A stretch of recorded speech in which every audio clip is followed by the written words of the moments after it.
Elhamdülillahi Rabbil Alemin ve salatu ve selamu ala Resulina Muhammed ve ala alihi ve sahbihi ecmaîn.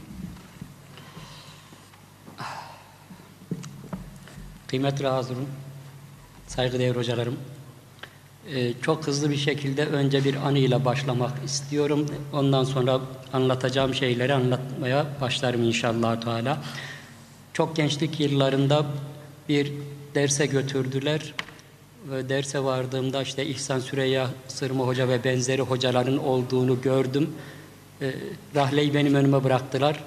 Ben dedim ki bu sahibini bilir. Rahleyi İhsan Hoca'nın önüne bıraktım. Hoca aldı tekrar bana verdi derken hocalardan rahle bir dolaştı geldi. En son önümde kalınca dedim ki ya Rabbi sana çok şükür. Bundan önceki derslerde, bundan önce anlattığım konuların içerisinde ben anlatıyordum.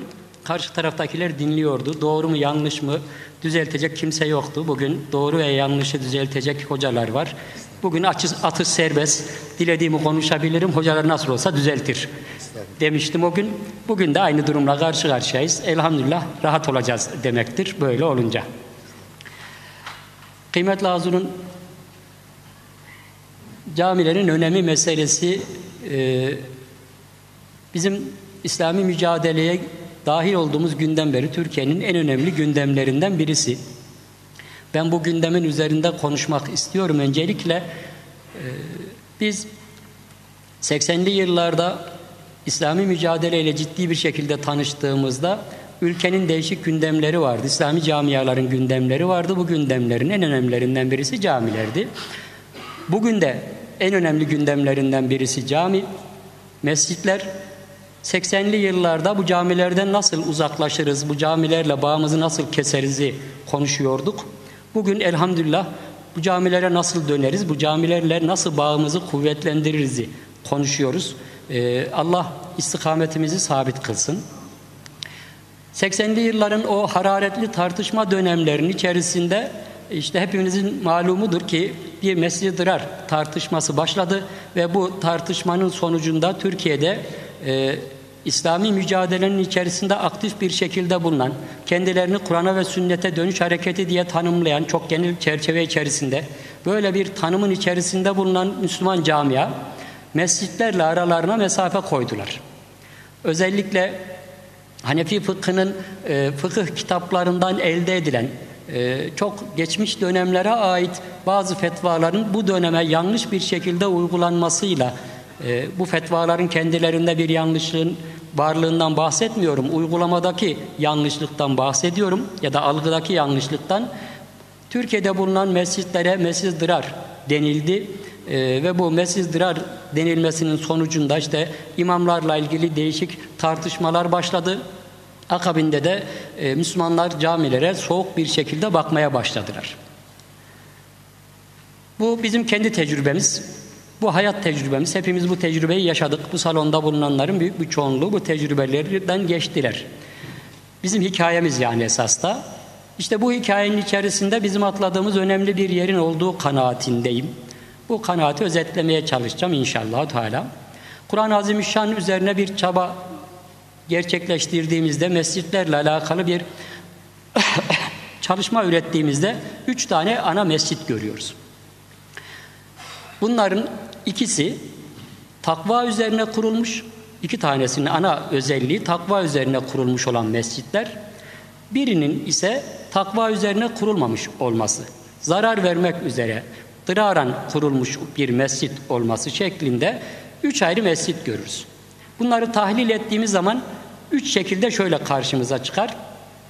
Birincisi takva üzerine kurulu, yani takva üzerine kurulmuş ama içerisinde muttakiler hakim değil. Muttakiler hakim değil. İçerisinde Allah'ın ahkamı uygulanmayan mescitler. Muhammed Aleyhisselam'ın ilk tanış olduğu mescit örneği gibi. Yani Mescid-i Haram gibi. İbrahim Aleyhisselam ve İsmail Aleyhisselam'ın elleriyle inşa ettikleri bir mescit. Mekke'de içerisinde putlar var. Küfür ahkamı hakim. Böyle bir nitelikte bir mescitle karşı karşıyayız. Aynı bu mescidin bir paralelinde, benzerini de Mescid-i Aksa olarak görmekteyiz ki yine İbrahim ve İshak Aleyhisselamların eliyle inşa edilmiş, Buhari-i Şerif'te geçen bir hadis-i şerife göre İbrahim ve İshak Aleyhisselamların eliyle inşa edilmiş bir Mescid-i Aksa görmekteyiz ki yine onlar da takva üzerine kurulmuş olmalarına rağmen içerisinde takva hakim değil ve içerisinde gayri İslami unsurlar var. Böyle bir mescit örneğini görüyoruz. Bu mescitlerin iki özelliği bu halde olmalarına rağmen Mekke dönemi boyunca bunlardan birisine, yani Mescid-i Aksa'ya kıble olarak dönülmüş, kendisinin kıble kabul edilmiş, içinde şirk unsurları olmasına rağmen oraya dönülmüş ve orası kıble kabul edilmiş. Aynı zamanda Muhammed Aleyhisselam Mescid-i Haram'ı terk etmemiş, Mescid-i Haram'ın içerisinde namaz kılmaya devam etmiş, mücadelesini Mescid-i Haram üzerinden devam ettirmiş. Yani içerisinde bulunan şirk unsurlarına rağmen Mescid-i Aksa kıble olmaktan çıkarılmamış, Mescid-i Haram kendisinde namaz kılınmaya devam edilmiştir. Bunların üzerine duracağım yeniden. İkinci mescidimiz ise yine takva üzerine kurulu mescidimiz. Kur'an-ı Kerim'deki ayetlerin açık işaretiyle ya Kuba Mescidi ya Mescid-i Nebevi diye nitelendireceğimiz mescit ki bu mescit birincisinden farklı. Takva üzerine kurulu olması açısından birincisiyle aynı nitelikte. Yani bir peygamberin veya o peygambere tabi olan bir topluluğun kurmuş olduğu bir mescit. Ama bunun öncekinden farkı ne? İçinde İslam hakim. İçinde İslam hakim ve içerisinde tevhid hakim, dinin tebliğinin yapıldığı, sadece Allah'a ibadet edildiği bir mescit. Bu mescit hem kuruluş itibariyle takva hem işlevi itibariyle takva mescittir. Birincisi sadece kuruluşu itibariyle takva mescidiyken işlevi itibariyle takva mescidi değil. Ama ikinci mescidimiz hem kuruluşu itibariyle hem de işlevi itibariyle takva mescidi. Üçüncü mescit tipi bu ikisinden ayrılıyor. Ayrıldığı ana nokta takva üzerine kurulmamış olması. Zarar vermek, insanların arasında fitne çıkartmak, mescid-i takvaya muhalefet etmek, mescid-i takvaya muhalefet etmek üzere kurulmuş bir mescit olmasıdır. Böyle olunca ana etken olan takva üzerine kurulu olması etkenine sahip değil bu mescid. Bu mescidin Dırar Mescidi olması, iki mescidi birbiriyle karşılaştırdığımızda Dırar Mescidi olması içinde İslam'ın hakim olmamasından dolayı değildir. İslam hakim değildir orada da. Zarar vermek kastı vardır. Ama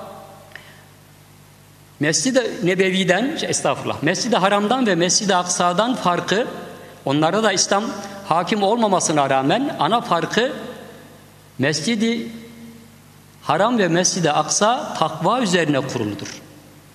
Mescid-i Dırar ise takva üzerine kurulu olmayan bir mescittir. Takva üzerine kurulmamıştır. Bu sebeple ikisinin birbiriyle kıyaslanması mümkün olmaz. Kıyas meal farık meydana gelir bu durumun içerisinde. İkisinin ayrı ayrı değerlendirilmesi gerekir. Türkiye'deki mescitler bu uzun yıllar boyunca bu üç mescitten hangisine benzer hususunda bir tartışma üzerinde oldu.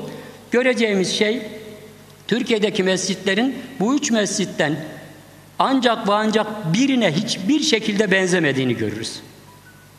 Birine hiçbir şekilde benzemez. Hiçbir özelliği itibariyle benzemediğini görürüz. Bu ya da düzelteyim cümlemize, birine pek çok yönüyle benzediğini görürüz. Burası Mescid-i estağfurullah, yine geriye döndüm. Mescid-i Dırar'dır. Mescid-i Dırar'a hiçbir yönüyle benzemiyor. Ne demek hiçbir yönüyle benzemiyor? Türkiye'deki mescitlerin hepsi takva üzerine kurulmuş mescitlerdir. İnsanlar Allah'a ibadet etsinler diye bu mescitleri inşa ettiler. Bu mescitleri müessese haline getirdiler, tesis ettiler. Bunların içerisinde İslam'a zarar vermek, dine zarar vermek, içerisinde küfrün hakimiyetini sağlamak kastıyla yapılmış bir mescidin olacağını zannetmiyorum. Ne geçmişteki mescitler ne bugün inşa edilmiş olan mescitler. Bu sebeple Mescid-i Dırar diye tanımlayabileceğimiz bir mescidin olmasının imkanı yoktur. Peki tam manasıyla bir takva mescidi midir Türkiye'deki mescitler? Yani evet, kurulumları itibariyle, tesis edilmeleri itibariyle takva mescitleridirler. İçindeki hakimiyet itibariyle mutlak takva mescidi diyebileceğimiz Mescid-i Nebevi ve Mescid-i Nebevi'ye benzemediğini görürüz. Ama bu mescit takva üzerine kurulu olması sebebiyle bu mescitlerin hepsi hem Mescid-i Aksa'ya hem Mescid-i Haram'a benziyorlar. İçinde var olan hakimiyetin İslam'a uyup uymaması yönü itibariyle de İslam'a uyuyor ise Mescid-i Nebevi'ye benzer, İslam'a muhalif ise bunlar Mescid-i Aksa'ya veya Mescid-i Haram'a benzerler. Bu sebeple Mescid-i Aksa ve Mescid-i Haram'a benzeyen mescitler gibi olsalar da, Mescid-i Nebevi'ye benzeyen mescitler gibi olsalar da her ikisine de Müslümanların hürmetini Muhammed Aleyhisselam'ın pak sünnetinde açık bir şekilde görmekteyiz. Kur'an-ı Azimüşşan'ın işaretiyle açık bir şekilde görmekteyiz. Bu mescitlerin şenlendirilmesini, bu mescitlerin imarı vazifesini dahi muttakilere vermekte Kur'an-ı Azimüşşan. Muttakiler bu mescitlere yöneltilmekte, bu mescitlere olan sevgileri, bağlılıkları, bu mescitlerin içerisinde ifade edecekleri vazifelerinin varlıkları itibariyle bu mescitler öne çıkarılmakta. Türkiye'deki bu yanlış algı itibariyle Mescid-i Dırar deyip bu mescitlerden uzaklaşan İslami algı yeniden mescitler üzerinde az önceki tasnifimi esas alarak geri dönmek mecburiyetindeler. Yani biz yeniden mescitlerimize ister kamilen mutlak manada Mescid-i Takva diyerek Mescid-i Nebevi'nin birer şubeleri gibi anlar, ister de Mescid-i Haram ve Mescid-i Aksa gibi içerisinde batılların da olmasına rağmen içinde müessesenin kendisinin tesis edilmesinin takva üzerine olması sebebiyle bu mescitlere olan bağlılıklarımızı devam ettirmek zorunda kalırız. Bu bizim dinimizin ana esaslarındandır.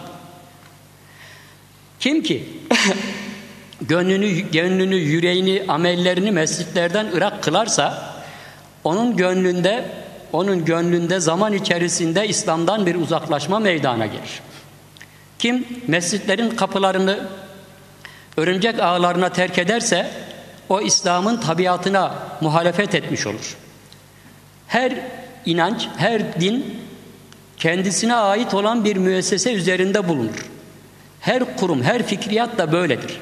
Kendisine ait olan kavramlar kullanır, kendisine ait olan müesseseler üzerine inşa edilir. İslam hem Mekke'de hem Medine'de Mescid-i Haram üzerine inşa edildi. Mescid-i Haram hiçbir şekilde terk edilmedi. Kudüs'e olan sevgimiz de, Mescid-i Aksa'ya olan bağlılığımız, kıble olarak ona yönelişimiz de hiç terk edilmedi. Daha sonra Mescid-i Nebevi'nin inşasıyla tüm İslam müesseseleri mescit üzerinden yeniden inşa edildi. Biz İslami bir toplum inşası için uğraşan, çalışan, çabalayan insanlar olarak yeniden camiler üzerinden, mescitler üzerinden yeni bir tesisleşmeye, yeni bir kurumlaşmaya yönelmek mecburiyetindeyiz.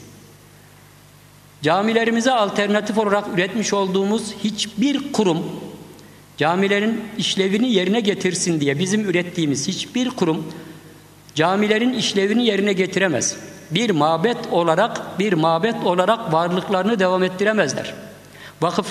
Vakıflarımız, derneklerimiz, aşevlerimiz, adını ne koyarsanız koyun, hiçbirisi birer mabet olmadığı için, kendisi esasda bir mabet olmadığı için, üzerine dinin inşa edildiği bir müessese olmadığı için atıl kalacaklar, kaduk kalacaklardır. Bir zaman sonra işlevlerini kaybedecekler demektir. Kendilerinden ancak ve ancak o müesseselerin varoluş amaçları kadar dini bir şeyler elde edeceğiz demektir. Kamilen noksansız bir fayda meydana gelmeyecek. Noksanlarıyla birlikte, eksikleriyle birlikte, hatalarıyla birlikte olan faydalar meydana gelecek ki bu faydalar zararından çok mudur, az mıdır bunu zaman gösterecek. Bugün çok net bir şekilde bu faydalar zararından fazladır diyebiliriz. Fakat zaman içerisinde bunun zıttının olması da mümkündür. Bu sebeple bizim yeniden bu müesseselere, yani camiye, İslam'ın üzerine inşa edildiği bir müessese olarak, akidenin üzerine inşa edildiği bir müessese olarak ki kıble akidemizin merkezidir. İnancımızın merkezidir. İnsanları ayırırken ehli kıble ve ehli kıble olmayanlar diye ayırıyor isek, akidenin merkezine kıbleyi koyuyorsak, ehli sünnet vel cemaati kıbleye yönelenlerin tekfir etmeyen bir grup olarak nitelendiriyor isek akidenin merkezinde kıble vardır. Akidenin merkezinde mescit vardır. Böyle olunca biz mescitlerimizi yeniden akidemizin merkezine, bu akideden kaynaklanan amellerimizin, içtimai amellerimizin, bireysel amellerimizin merkezine yeniden oturtmak mecburiyetindeyiz. Camilere her ne şekil olursa olsun geri dönmek mecburiyetindeyiz. Bu dinin kendisinin ana maksatlarındandır. Ne kadar var abi? Tamam. O zaman ikinci bir meseleye hızlıca geçiyorum. Aslında bu konu çok uzun, 20 dakikaya sığmayacağını biliyorum ama olabildiğince de seri konuşmaya çalışıyorum bu sebeple. İkinci bir mesele ki Hanefilerin üzerinde ısrarla durdukları bir meseledir ki bu modern çağda çok fazla üzerinde durulmuyor. İkame meselesidir. Namazın ikame meselesi İslam devletinde, İslam toplumunda 5 vakit namazı camide kılmamak, bunda ısrarcı olmak namazın ikamesini etmemek anlamına gelir. Kâme fiil kökünün kendisi, kâme fiil kökü kavimle aynı kökle birleşir. İkame ile kavim aynıdır. Yani insanların bir araya geldikleri kendi ihtiyaçlarını kendilerinin görebileceği topluluğa kavim denir. İkame de insanların buluşma maksatlarına uygun ihtiyaçlarını kendi topluluklarıyla görebilmelerinin adıdır. Yani salatın ikamesi salatı gerçekleştirebilmek için bir arada, topluca bir arada olmak demektir. Hanefi fakihleri bu hususun içerisinde kişinin mescidi terk etmesini İslam toplumuna muhalefet etmesi olarak nitelendirmişlerdir. Namazı ikame etmemekle nitelendirmişlerdir. Namazlarını kaza eder mi etmez mi diye tartışmışlar. Namazlarının kaza etmelerini gerekli görmedikleri halde bunların kınanacaklarını söylemişlerdir. Evet, onlar üzerlerindeki bir vecibeyi yerine getirmişler ama nakıs getirmişlerdir. İkame etmeden getirmişlerdir. Namazın bugünkü ifadesiyle fonksiyonel yönlerinin her birisini terk etmişler demektir. Müslümanların namazlarının bugün içtimai hayatımıza tesirinin azlığı ikamesinin yokluğundan dolayıdır. Mescitler üzerinde ikame edilmemiş namazların hayatın içerisindeki fonksiyonları tam ve kamil olmayacaktır. Evet, namazın bütün şartlarda bizim üzerimizde tesiri büyüktür. İçtimai anlamda da, bireysel anlamda da çok büyük değerleri vardır. Ama bu değerler tam ve kamil bir şekilde ikame meydana gelmedikçe ortaya çıkmaz. Eksik, nakıs, kusurlu olarak görülür. Ki bu hususta hemfikir olduğumuz kanaatindeyim. Namazımızın hayatımızı tam ve kamil bir şekilde fonksiyonel olarak yönlendirmediği, namazımızın buna çok müdahale etmediği bir hakikat. Fakat bu hakikatin ana nedeni ikame edilmeyişidir. Mescitsiz olmasıdır. Cemaatsiz olmasıdır. Mescit ve cemaatten arındırılmış, bireysel hale getirilmiş, insanların kendi hayatlarının içerisinde hür iradelerine terk olunmuş bir tercih aracı haline dönüşmüş olmasından dolayı namaz işlevsel bir hale gelmiş ya da işlevi az bir hale gelmiştir. Namazın tekrar hayatımıza girebilmesi, hayatımıza müdahale edebilmesi için ikame edilmesi gerekir. İkamesinin meydana gelebilmesi için de mescitlere geri dönülmesi, mescit disiplini içerisinde, mescit düzeni itibariyle mescitlerle birlikte, mescitteki cemaatle birlikte hayata müdahale ediyor olması gerekir. Namaz cemaati olmayan bir haldedir. Namazdan cemaati çıkarttığınızda zırhını soymuş olursunuz. Namazın zırhı cemaatidir. Namazın kalkanı içindeki mescittir, mekandır. İçinde ikame ettiğimiz mekandır. Siz elbisesini, kalkanını, zırhını elinden alınmış bir namazdan bahsederseniz bu namazın fonksiyonel yönünün zayıf olduğunu görürüz. Allah bizi tekrar salatlılardan eylesin. Salatı mescitlerde mamur bir şekilde ikame edenlerden eylesin. Namazlarımızı mescitlerimizin üzerine bina ettiğimiz gibi hayatımızı da mescitlerimiz ve namazlar ile birlikte bina edenlerden eylesin. Amin. Allah beni de sizleri de bağışlasın. Velhamdülillahi Rabbil Alemin. Amin.